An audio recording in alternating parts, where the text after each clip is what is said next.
World Wonders from Arcane Wonders. There's your designer. There's some other companies. Flip this over.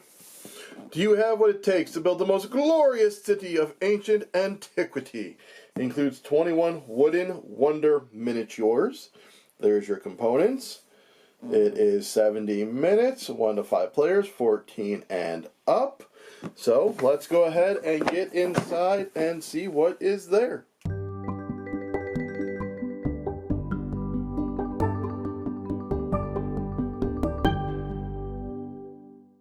So let's kick this lid off to the side, and we have us a rule book. There's your game components. I'm probably going to do this a little differently. There's a bunch of tiles and a bunch of wooden monuments. I'll probably lay all that stuff out. I don't know if I'm going to care as much about the cards. We'll see when I get there. Here's your game setup. Moving on to your game overview and rounds, turn order, actions, placing pieces on the map, administering resources, loans, monuments, and how those play, adjacency and all the other symbiology, end of game and scoring, your advanced play, solo play, frequently asked questions, a bit of history where they explain all of the different monuments. There's that. Next up, you have your player boards. So you have one side that is all the same, and then you have an alternative side that has a river running through it in different configurations, like so. So those are your player boards. You have the shop board that's got your turn track, how much stuff costs, so forth, the different shapes, then you flip it over for your score track. Each person also gets one of these little boards here. This is the color. This is actually the B side. Let me get to the A side. Still shows your color, shows the end game scoring type of stuff. As you move along here, you move up your population track. That can signal game end. So as you can see, they got the little minis. There's that. And then your B side has those are the A's again. Your B side has basically the population markers in different areas, and your population track is longer. Alright, so let's go ahead and get into some of these cards really quick, just to get through them. So these are actually wooden. These are your player aids. This kind of shows where stuff can go adjacency-wise. This shows what you can do on your turn, how much stuff costs. This is when you're playing with more players, 4 and 5 and such. Now we get into the cards. So these are your solo type cards. I will be doing a solo play. Link will be up there so you can see that in action. Here are your advanced. Nope, that's not advanced. That's not advanced. These are your advanced play cards. The rulebook will tell you how to do those. I'm going to assume it's some kind of endgame scoring maybe. We haven't played advanced yet. You then have the cards for the different wonders, the little monuments, showing you the order that they need to be put out, or how the ground is that they need to be put on, and then the requirements for what they need to be adjacent to, and then points and if they give you any resources. So here are all those.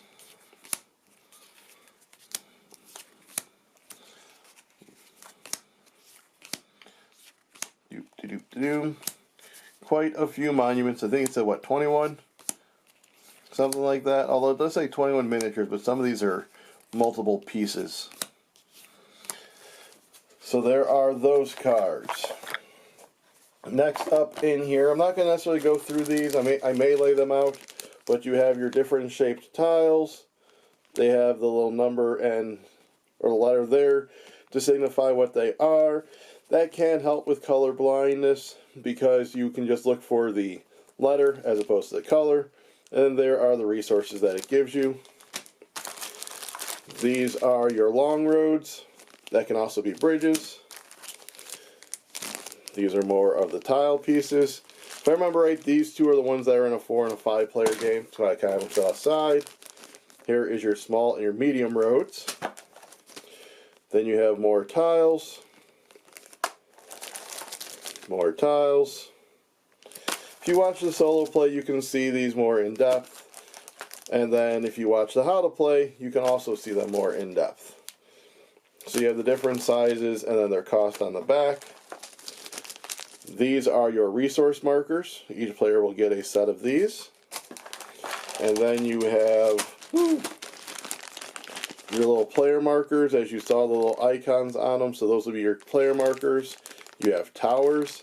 And then mixed in here, I'm pretty sure we have the pedestals and the lone markers.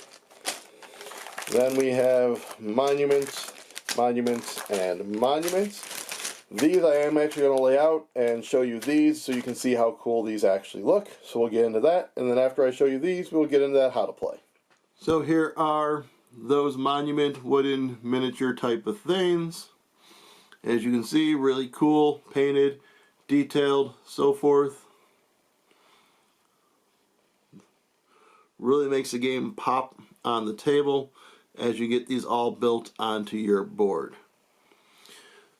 So again, there are all of those. Let's get into that how to play. Here we are set for a 2-player game of World Wonders. You are going to be placing the main board in the middle. Based on the player count, you're going to be putting player extensions in a 4-player and 5-player game. There are pieces that go on either side. Since it's a 2-player game, you have just the main one. You're going to shuffle the building tiles, putting them in their designated spot, and flipping one over to create the supply. You're going to be placing the 1st player and 2nd player turn order pedestals in their designated spots. Each player is going to choose a color. They're going to be placing their markers out on the board randomly for 1st, 2nd, 3rd, 4th, and 5th, etc. You're then going to be placing a display of long tiles and then the short and medium roads on out here based on player count. For a 2-player game, it's a long and then one set of the short ones. You're going to place a tower in that display as well.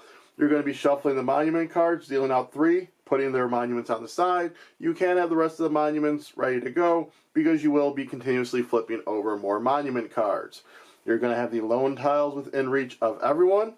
Each player is going to get a map board. And at this point, they can decide between side A or side B. I will show you side A.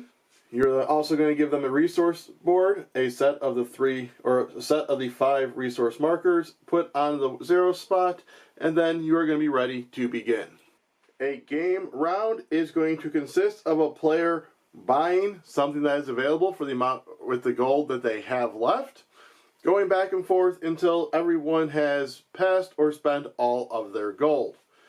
At that point, the round will be over, and you'll do some refreshing. The game will last until the end of the round if someone has reached the end of their population track, or until you've completed 10 rounds, in which case there will be no tiles left to display. So, on your turn, you are going to be spending money. You start each round having 7 money. You start at 0, and as you purchase, you go up until you reach 7. Once you reach 7, or if you need to go over 7, you do have the option of taking a loan, which will give you 2 extra gold. When you purchase, you may purchase tiles from out on the display. Their cost is shown above, 2, 3, 3, 4, 4, and 5.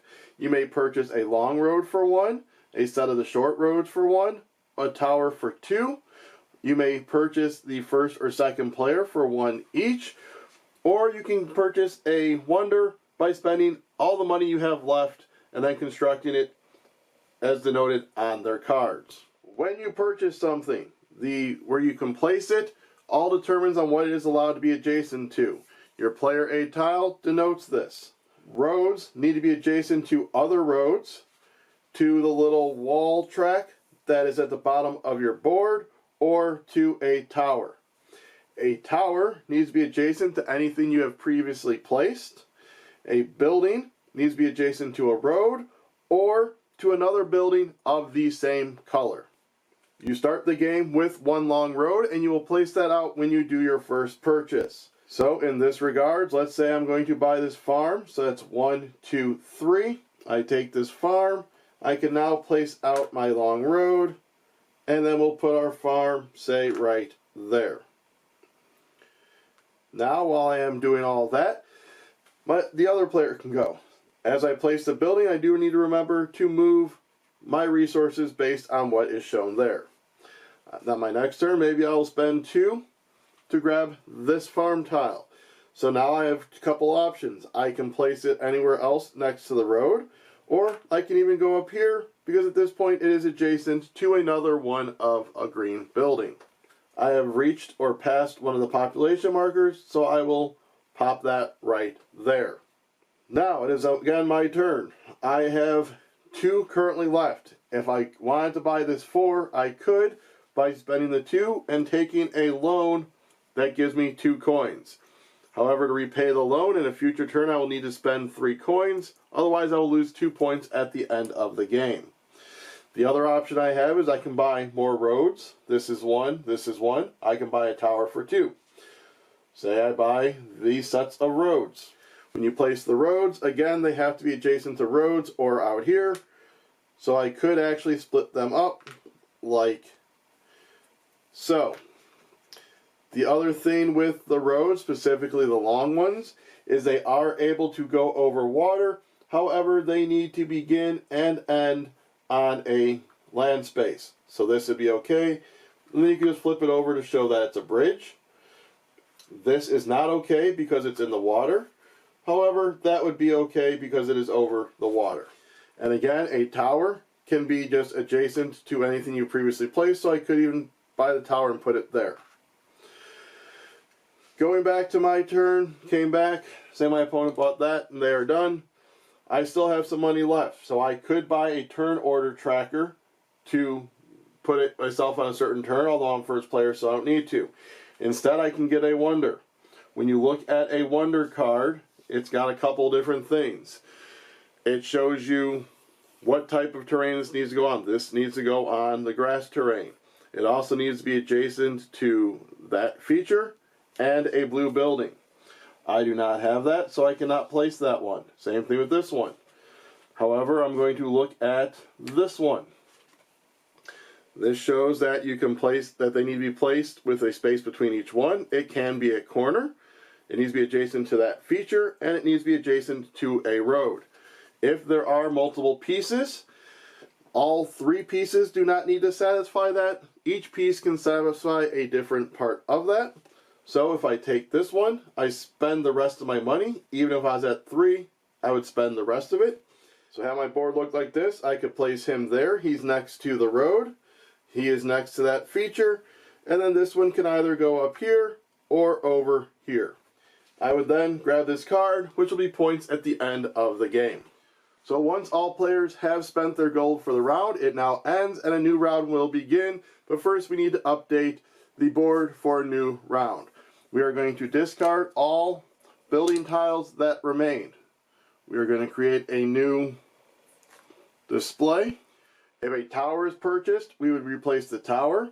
We are going to put out a set of roads again, as if we were setting up the game. So for a 2-player game, we set up this amount of roads. We are going to reset our gold back to 0.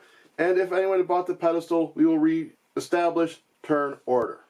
At this point, if someone had reached this end spot here, the game end would be triggered. Otherwise, as I said, it'll be when 10 rounds are over. So here is a rough example of what a board might look like at the end of the game. I'm using this for scoring purposes, so some things probably weren't placed optimally. Everything should be placed correctly, though. What's going to happen is when you move into scoring, you're going to flip over this board for the score. What you're going to score for is shown right on the side here. So first thing you're going to score for is however many rings you've crossed on your population track. In this instance, I've done 2. Next up, you are going to look at which of your tracks you have the least of, and you're going to score that many points. So in this instance, there's a tie here, so that will be 9 more points. After you do that, you are going to be scoring your monument cards. Those are depicted here. So that's 1, 2, 3, 4, 5, 6, and 7 more points there. You then are going to be scoring any of these symbols that are still visible and that are adjacent to a structure you have completed. So I would not be scoring for this one or this one, for they are not adjacent. All the other ones visible I would though, so that's 1, 2, 3, 4, 5, 6, 7. 7 more points there. Brings us to there. Finally, you are going to score for any tiles that are completely surrounded by something that is not green. So the edge of the board, the water, or even these. So for instance, this one is completely surrounded. This one is not. Neither is this one, because this spot here is showing. So if you're going through, that one's not, that one's not, that one is, that one is not, that one is not, that one is not because of that spot, that one is not, nope, nope, nope. Both of these are because we have the edge of the maps, we have roads, and we have that. So that'd be 1, 2, 3 points for that. And that would be the end of game scoring for World Wonders. That is the basics of how to play. There is a B side that has the population in different spots and has population track 1 longer. There is a B side of the board that has the river in different spots as well. But again, that is the long and short of it. If you could please go ahead and head down below and hit like, subscribe, share, ring the bell, comment on what your favorite World Wonder is. While you're down there, you can help support the channel by supporting our Ko-fi, which is being able to buy me a drink, and we can toast to the World Wonders of the world. So, until next time, wonder away.